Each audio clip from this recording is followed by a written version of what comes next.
नमस्कार, स्वागत है डीडी न्यूज के इस खास बुलेटिन एक्सप्रेस 100 में, जहां हम लेकर आते हैं राजनीति, मनोरंजन, देश दुनिया, खेल और व्यापार जगत की सभी खबरों को एक्सप्रेस अंदाज में। मैं हूं अश्विनी मिश्र।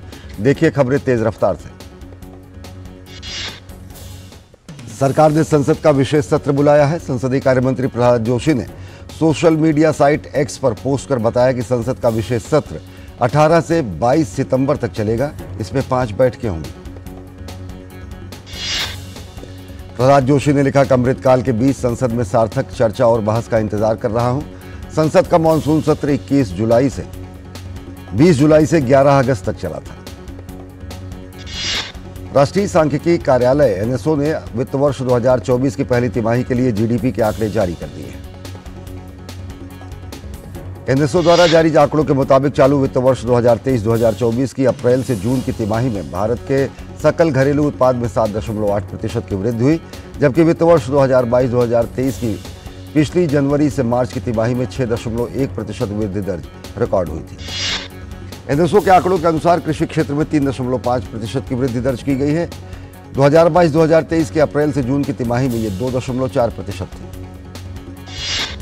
अगस्त में मौद्रिक नीति समिति की बैठक के बाद भारतीय रिजर्व बैंक ने पूरे वित्तीय वर्ष के लिए 6.5% की विकास दर का अनुमान लगाया था और तिमाही आधार पर पहली तिमाही के लिए 8% का अनुमान लगाया था।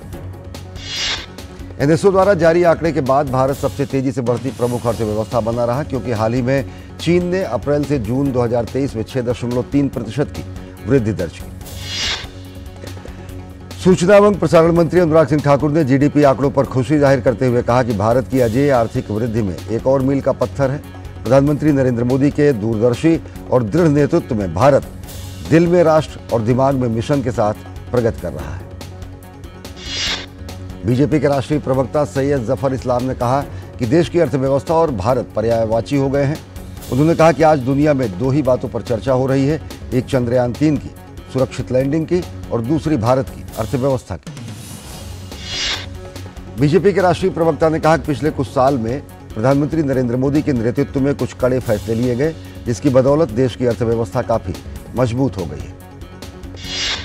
अनुच्छेद 370 को निरस्त करने को चुनौती देने वाली याचिकाओं पर सुप्रीम कोर्ट ने सुनवाई के दौरान केंद्र की ओर से पेश सॉलिसिटर जनरल तुषार मेहता ने सुप्रीम कोर्ट से कहा कि सरकार जम्मू कश्मीर में किसी भी समय चुनाव के लिए तैयार है। सुनवाई के दौरान केंद्र ने चीफ जस्टिस डीवाई चंद्रचूड़ की अध्यक्षता वाली बेंच के कई सवालों का जवाब दिया। उन्होंने कहा कि वोटर लिस्ट करीब करीब तैयार हो चुकी है और राज्य निर्वाचन आयोग और केंद्रीय चुनाव आयोग इस बारे में फैसला लेंगे। तुषार मेहता ने बताया कि लेह हिल डेवलपमेंट काउंसिल के चुनाव खत्म हो चुके हैं और कारगिल में सितंबर में चुनाव होने हैं। तुषार मेहता ने बताया कि 3 चुनाव होना अभी बाकी है। पहला चुनाव पंचायत स्तर पर होगा, दूसरा नगर पालिका स्तर पर और फिर विधानसभा चुनाव होगा। केंद्र ने स्पष्ट किया है कि केंद्र शासित प्रदेश का दर्जा अस्थायी है। केंद्र ने आगे कहा कि इसे पूर्ण राज्य बनाने के लिए काम जारी है। उन्होंने कहा कि इसके लिए कोई निश्चित समय सीमा नहीं बताई जा सकती। सुनवाई के दौरान केंद्र सरकार ने सुप्रीम कोर्ट में कहा कि शांति स्थापना और कानून व्यवस्था के मामले में जम्मू कश्मीर एक नई इबारत लिख रहा है। केंद्र सरकार की ओर से सॉलिसिटर जनरल तुषार मेहता ने बताया कि 2018 की तुलना में 2023 में आतंकी वारदातों में 45.2% की कमी आई है। तुषार मेहता ने बताया घुसपैठ की घटनाएं 90% कम हुई है, पत्थरबाजी खत्म हो चुकी है। 2018 में पत्थरबाजी की 1767 घटनाएं हुई थी, लेकिन इस साल एक भी घटना सामने नहीं आई। विदेश मंत्री डॉक्टर एस जयशंकर ने कहा कि भारत को वसुधैव कुटुंबकम के सिद्धांत पर विश्व को भरोसा है। उन्होंने कहा कि भारत की यह धारणा दुनिया के लिए नारा मात्र नहीं है, बल्कि इससे देश के व्यवहार का परिचय मिलता है। उन्होंने आज नई दिल्ली में एक कार्यक्रम में कहा कि भारत का G20 नेतृत्व कई मायनों में अहम है। विदेश मंत्री डॉक्टर एस जयशंकर ने कहा कि भारत ने इस समूह की बागडोर ऐसे समय में संभाली है जबकि आर्थिक, तकनीकी और डिजिटल प्रगति और प्रतिभा क्षेत्र में विश्व स्तर पर भारत की उपलब्धियों को स्वीकार किया जा रहा है। दिल्ली राजधानी में G20 के सम्मेलन के मद्देनजर सुरक्षा व्यवस्था और अन्य चीजें अलर्ट मोड पर है। दिल्ली और इसके आसपास के इलाकों में सुरक्षा के पुख्ता इंतजाम किए गए हैं। सुरक्षा व्यवस्था को और चौकस करने के लिए दिल्ली पुलिस द्वारा कई जगहों पर लॉजिस्टिक वैन विक्रांत को तैनात किया गया है। दिल्ली पुलिस की पीआरओ सुमन नालवा ने बताया कि विक्रांत में किसी भी अपरिस्थिति से निपटने की क्षमता है। इसमें सुरक्षा के सभी उपकरण मौजूद हैं। उत्तरी मैसेडोनिया गणराज्य के विदेश मंत्री बुजर उस्मानी 3 दिन की भारत यात्रा पर दिल्ली पहुंचे। उन्होंने भारत के विदेश मंत्री डॉक्टर एस जयशंकर से हैदराबाद हाउस में मुलाकात की।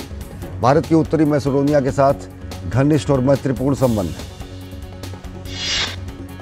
केंद्रीय आवासन एवं शहरी कार्य मंत्री हरदीप पुरी ने 2014 से 2023 के दौरान शहरी परिदृश्य में आए बदलाव पर एक ई बुकलेट जारी किया। उन्होंने कहा कि मोदी सरकार में शहरी विकास परियोजनाओं में बजट में 10% की वृद्धि हुई है। हरदीप सिंह पुरी ने कहा कि सरकार शहरी और अन्य विकास परियोजनाओं में प्रौद्योगिकी के इस्तेमाल पर बहुत अधिक ध्यान दे रही है।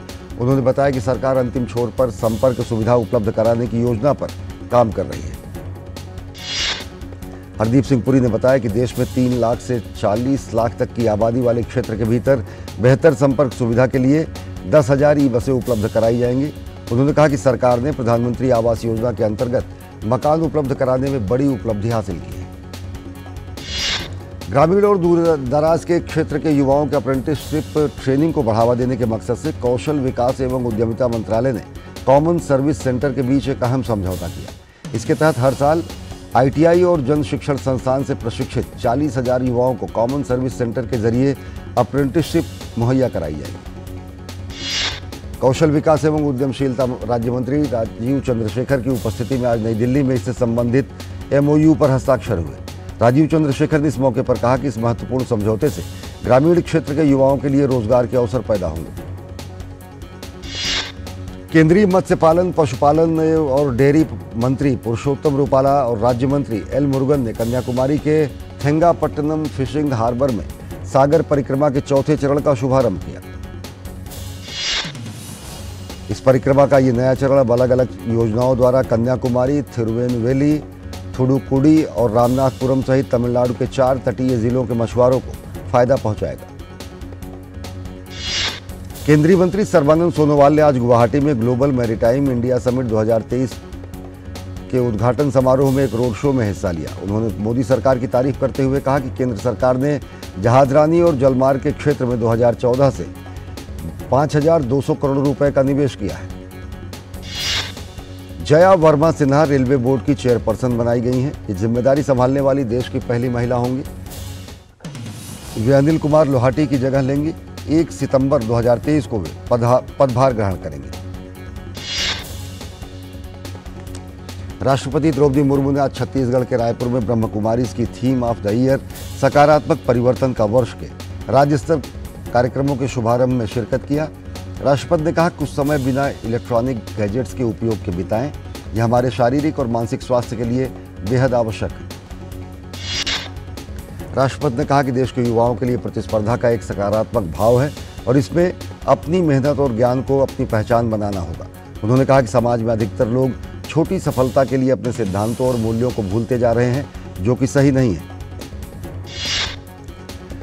राष्ट्रपति द्रौपदी मुर्मू ने प्रतियोगी परीक्षाओं में शामिल छात्रों की आत्महत्याओं पर चिंता जताई। उन्होंने कहा कि हार जीत जिंदगी का हिस्सा है, इसलिए समाज ऐसे छात्रों की मानसिक अवस्था को समझकर उनका सहारा बनने और हौसला देने का काम करे। चंद्रयान का प्रज्ञान रोवर चंद्रमा की सतह पर चांद के रहस्यों की खोज में लगा हुआ है। विक्रम लैंडर के कैमरे ने रोवर के मुड़ने का वीडियो कैद किया। इसरो ने इस वीडियो को शेयर करते हुए एक्स पर इसे पोस्ट किया। ऐसा महसूस होता है कि मानो कोई बच्चा चंदा मामा के आंगन में अठखेलियां खेल रहा हो और मां स्नेहपूर्ण तरीके से देख रही है। श्री अमरनाथ यात्रा की छड़ी मुबारक आज तड़के पवित्र गुफा पहुंची। छड़ी मुबारक के दर्शन के साथ अमरनाथ यात्रा का समापन हुआ। सूर्योदय से पहले अमरनाथ के पवित्र मंदिर में इसे ले जाया गया। पवित्र गुफा में भगवान शंकर की पूजा के साथ ही इस वर्ष की तीर्थ यात्रा का पूजा में मुख्य दर्शन और मुख्य पूजा का अनुष्ठान भी संपन्न हो गया। इस साल 62 दिनों तक चलने वाली अमरनाथ यात्रा 1 जुलाई को शुरू हुई थी और आज विधिवत संपन्न हुई। इस साल 4.70 लाख यानी कि 4,70,000 से अधिक लोगों ने पवित्र गुफा के दर्शन किए। पिछले साल की यात्रा में कुल 3 लाख से अधिक तीर्थयात्रियों ने बाबा बर्फानी के दर्शन किए थे।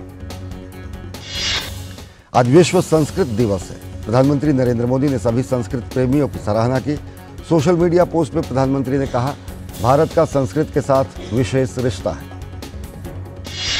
प्रधानमंत्री नरेंद्र मोदी ने लोगों से अपील की कि वे इस महान भाषा का सम्मान करें और संस्कृत में कम से कम एक वाक्य अवश्य साझा करें। प्रधानमंत्री ने स्वयं भी सोशल मीडिया पर संस्कृत में एक वाक्य साझा किया। विश्व संस्कृत दिवस इस भाषा के प्रति जागरूकता पैदा करने के लिए मनाया जाता है।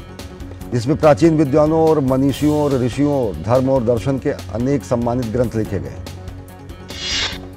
धार्मिक और सांस्कृतिक नगरी काशी में स्कूली बच्चों ने रामायण का मंचन किया। कार्यक्रम में केंद्रीय मंत्री जी किशन रेड्डी के साथ बड़ी संख्या में लोग शामिल हुए। केंद्रीय पर्यटन मंत्री ने बच्चों को पुरस्कार दिया और कहा कि किस तरह से प्रधानमंत्री ने हर जिले के स्कूल को टूरिस्ट क्लब बनाने की अपील की है, जिसमें 15 की संख्या में सदस्य हों जो बच्चे हों और उनके माध्यम से परिवार पर्यटन पर जाए। एनसीईआरटी आज अपना 63वां स्थापना दिवस मना रहा है। एनसीईआरटी ने स्कूली शिक्षा के क्षेत्र में उत्कृष्टता को बढ़ावा देने के लिए कई महत्वपूर्ण कदम उठाए, जिनमें स्कूली पाठ्यक्रम का विकास शामिल है। स्कूली शिक्षा में गुणात्मक सुधार के लिए नीतियों और कार्यक्रमों पर केंद्र और राज्य सरकारों की सहायता और सलाह देने के लिए राष्ट्रीय शैक्षिक अनुसंधान एवं प्रशिक्षण परिषद यानी एनसीईआरटी की स्थापना 1961 में की गई थी। स्कूली शिक्षा से संबंधित अनुसंधान करना और उसे बढ़ावा देना और समन्वय करना, मॉडल पुस्तकों और पूरक सामग्री, समाचार पत्र पत्रिकाओं को तैयार करना और प्रकाशित करना, मल्टीमीडिया डिजिटल सामग्री विकसित करना, नई शैक्षिक तकनीकों का विकास और प्रसार करना एनसीईआरटी के प्रमुख उद्देश्य हैं। मध्य प्रदेश में शिवराज कैबिनेट ने भोपाल दक्षिण पश्चिम बाईपास को मंजूरी दे दी है। 3000 करोड़ रुपए की लागत से इस प्रोजेक्ट से हर रोज 10 लाख लोगों को फायदा मिलेगा। ये बाईपास होशंगाबाद रोड और भोपाल इंदौर रोड को जोड़ेगा।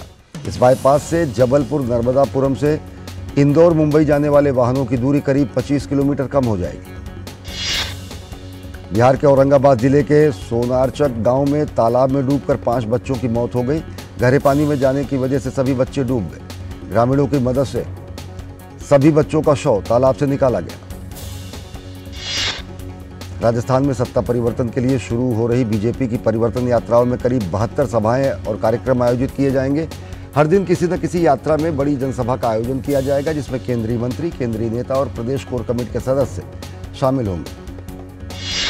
परिवर्तन यात्रा में अलग अलग बीजेपी शासित राज्यों के मुख्यमंत्री भी समय समय पर यात्रा में शामिल होंगे। दरअसल बीजेपी सितंबर माह में प्रदेश से 4 परिवर्तन यात्राएं निकालने जा रही है। फिडे विश्व कप में रजत पदक जीतकर इतिहास रचने वाले भारत के युवा शतरंज ग्रैंड मास्टर आर प्रज्ञानंदा ने आज नई दिल्ली में प्रधानमंत्री से मुलाकात की। प्रधानमंत्री ने कहा कि प्रज्ञानंदा जुनून और दृढ़ता का प्रतीक हैं, जो दिखाता है कि कैसे भारत के युवा किसी भी क्षेत्र को जीत सकते हैं। आरबीआई ने ईमानदारी और वित्तीय प्रोफाइल को बढ़ाने की जरूरत पर जोर देते हुए कहा कि शहरी सहकारी बैंकों को वित्तीय परिचालन लचीलेपन को मजबूत करना होगा। यूसीबी के निदेशकों को संबोधित करते हुए रिजर्व बैंक के गवर्नर शक्तिकांत दास ने ये बात कही। पेट्रोल डीजल के दाम पिछले 15 माह से जस के तस बने हुए हैं। सरकारी तेल कंपनियों ने आखिरी बार 21 मई 2022 को पेट्रोल पर 8 रुपये और डीजल पर 6 रुपये प्रति लीटर उत्पाद शुल्क घटाया था। वैश्विक स्तर पर कच्चे तेल की कीमतों में लगातार तेजी के बावजूद घरेलू स्तर पर पेट्रोल और डीजल के दाम आज भी स्थिर हैं। दिल्ली में पेट्रोल 96 रुपये 72 पैसे प्रति लीटर और डीजल 89 रुपये 62 पैसे प्रति लीटर पर रहा। तेल विपणन कंपनियों वाली प्रमुख कंपनी एचपीसीएल ने देश में आज पेट्रोल और डीजल की कीमतों में कोई बदलाव न करने की जानकारी दी। खाना बनाने वाले सिलेंडर में 200 रुपये की कटौती किए जाने से सितंबर में खुदरा मुद्रास्फीति में 20 से 30 आधार अंक की गिरावट संभव है। विश्लेषकों के मुताबिक इससे खुदरा मुद्रास्फीति केंद्रीय बैंक के 6% के ऊपरी दायरे से नीचे आ सकती है। 3 दिनों बाद आज शेयर बाजार में गिरावट देखने को मिला। कमजोर ग्लोबल संकेतों के बीच भारतीय शेयर बाजार आज लाल निशान में बंद हुए। सेंसेक्स 255 अंक लुढ़क गया और निफ्टी भी 94 अंक गिरकर 19,250 के आसपास आ गया।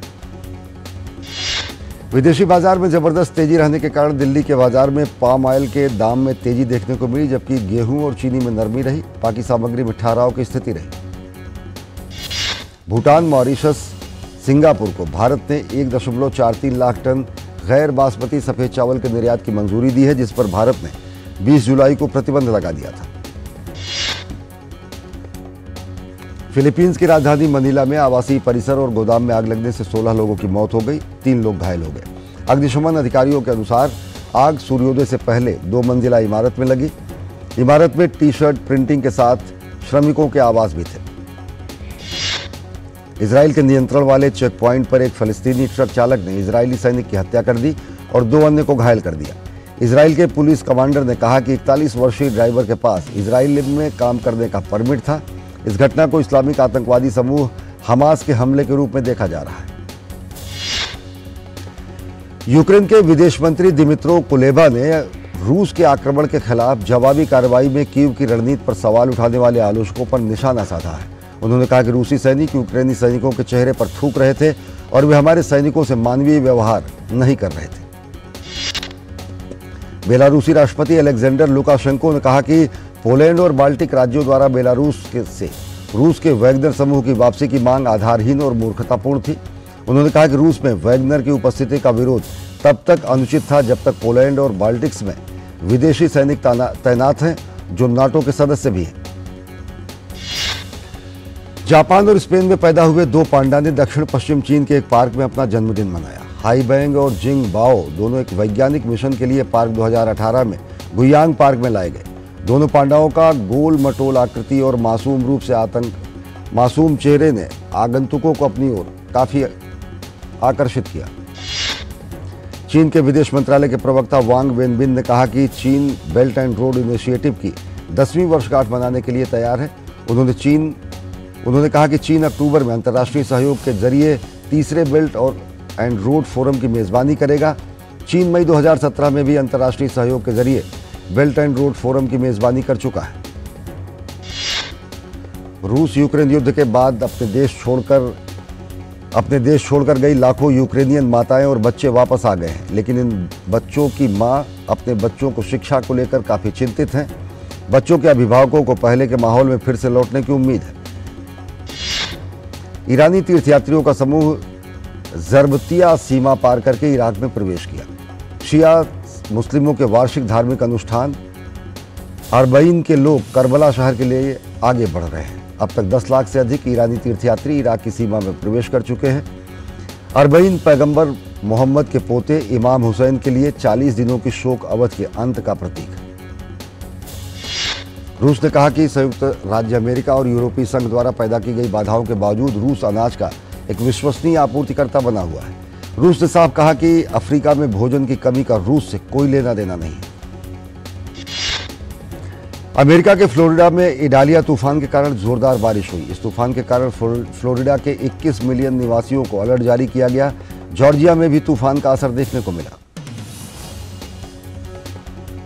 ब्रिटेन की रॉयल नेवी ने एक बयान में कहा कि उनके युद्धपोतों और गश्ती विमानों ने रूसी नौसेना के साथ अभ्यास किया है। ब्रिटेन ने इस अभ्यास को एक ठोस निगरानी अभियान बताया है। यूरोपीय संघ के विदेश नीति के प्रमुख जोसेफ बोरेल ने कहा कि गैबॉन से यूरोपीय संघ के नागरिकों को फिलहाल निकालने की कोई योजना नहीं है।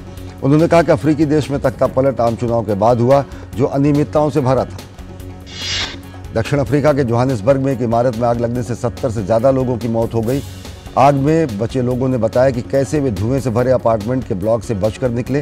पीड़ितों का कहना है कि आग से बचने के रास्ते बंद कर दिए गए थे और इमारत में धुआं भरने से लोगों की दम घुटने की वजह से मौत हो गई। घटना में 45 लोग घायल हैं। दक्षिण कोरिया और अमेरिका की वायुसेना ने लाइव फायर अभ्यास किया। दोनों देशों की वायुसेना ने कहा कि F-35A, F-15K के साथ A-10 हमले वाले विमानों सहित लगभग 60 लड़ाकू विमानों ने संयुक्त अभ्यास में हिस्सा लिया। संकटग्रस्त चीनी डेवलपर कंट्री गार्डन को निवेशकों के विश्वास की एक महत्वपूर्ण परीक्षा का सामना करना पड़ेगा, क्योंकि लेनदार एक निजी बॉन्ड के भुगतान में देरी के प्रस्ताव पर मतदान करने की तैयारी कर रहे हैं। थाईलैंड के सबसे प्रसिद्ध राजनेता थाकसिन ने जेल से बचने के लिए 15 साल बाद नाटकीय ढंग से घर वापसी की। थाईलैंड के पूर्व प्रधानमंत्री थाकसिन शिनावात्रा ने शाही क्षमादान के लिए एक अनुरोध किया है। हाल ही में आयोजित विश्व एथलेटिक्स चैंपियनशिप में स्वर्ण पदक जीतने वाले भारत के star javelin thrower Neeraj Chopra आज ज्यूरिख डायमंड लीग में मैदान पर उतरेंगे। डायमंड लीग के मौजूदा सत्र में नीरज तीसरे स्थान पर हैं। याकूब वाडलेच इस सत्र में 21 अंक के साथ पहले स्थान पर हैं, जबकि जर्मनी के जूलियन वेबर 19 अंक के साथ दूसरे स्थान पर बने हुए हैं।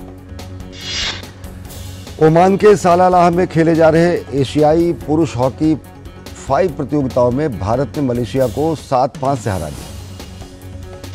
मुकाबले में भारत की तरफ से गुरजोत सिंह ने 7वें मिनट में भारत का खाता खोला। भारत की तरफ से गोल करते हुए गुरजोत ने पहला गोल किया। गुरजोत ने कुल 5 गोल किए, जबकि मनिंदर सिंह और मोहम्मद राहिल ने 1-1 गोल किए। साल के चौथे और अंतिम ग्रैंड स्लैम यूएस ओपन में सर्बियाई दिग्गज नोवाक जोकोविच ने तीसरे दौर में प्रवेश कर लिया है। पुरुष एकल वर्ग के दूसरे दौर में जोकोविच ने स्पेन के गैर वरीयता प्राप्त खिलाड़ी को 6-4, 6-1, 6-1 से हराया। पांचवी वरीयता प्राप्त कैस्पर रुड ने दूसरे दौर के मुकाबले में चीन के झांग झिझेन से 6 सेटों में हारकर यूएस ओपन से बाहर हो गए। पिछले साल फाइनलिस्ट रूड झिझेन से 4-6, 7-5, 2-6, 6-0, 6-2 से हार गए। सातवीं वरीयता प्राप्त ग्रीस की स्टेफनास सित्सिपास को यूएस ओपन के दूसरे दौर में उलटफेर का सामना करना पड़ा। सित्सिपास को कनाडा के 128वीं वरीयता प्राप्त खिलाड़ी डोमिनिक स्टीफन स्ट्राइकर ने 5 सेट तक चले मुकाबले में मात दी। अमेरिका के फ्रांसिस टियाफो ने यूएस ओपन के दूसरे दौर में जीत हासिल करते हुए अगले राउंड में जगह बना ली। 10वीं वरीयता प्राप्त अमेरिकी खिलाड़ी ने ऑस्ट्रिया के स्टीफन ऑफनर को हराया। अमेरिका के 14वीं वरीयता प्राप्त टॉमी पॉल ने यूएस ओपन के अगले दौर में प्रवेश कर लिया है। टॉमी पॉल ने दूसरे दौर के मुकाबले में रूस के रोमन सफीउलिन को 5 सेट तक चले मुकाबले में हराने में सफलता पाई। ऑस्ट्रिया के डोमिनिक थीम को यूएस ओपन के दूसरे दौर में हार का सामना करना पड़ा। थीम को अमेरिका के बेन शेल्टन ने शिकस्त दी।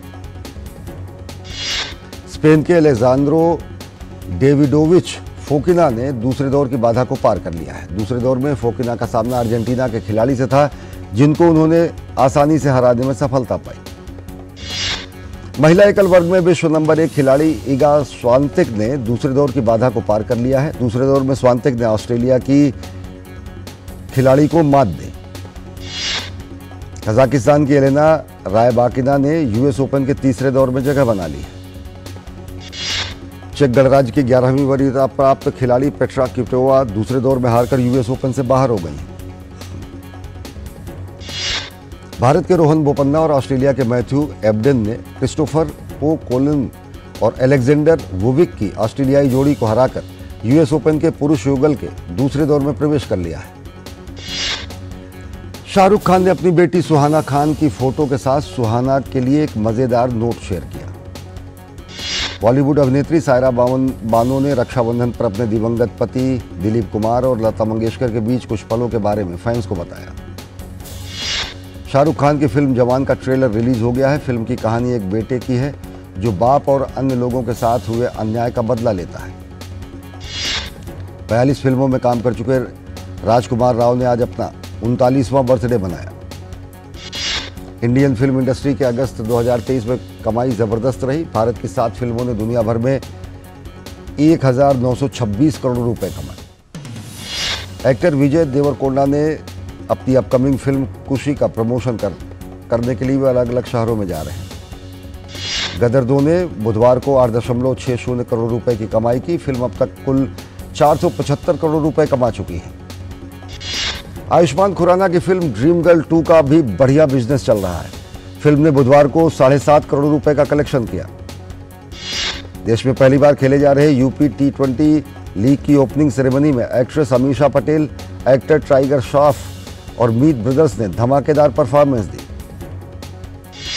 रक्षाबंधन के मौके पर दिवंगत एक्टर सुशांत सिंह राजपूत की बहन श्वेता सिंह कीर्ति ने अपने भाई की याद में एक वीडियो शेयर किया।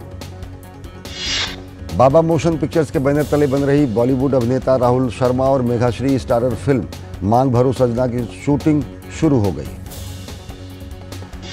गदर 2 के निर्देशक अनिल शर्मा ने बड़ा दावा किया है। वो फिल्म को ऑस्कर में भेजने की बात कहते हुए पुरस्कार सम्मेलनों पर निशाना साधते नजर आ रहे हैं। तो एक्सप्रेस 100 में फिलहाल इतना ही। देश और दुनिया की ताजा तरीन खबरों के लिए देखते रहिए DD न्यूज। नमस्कार।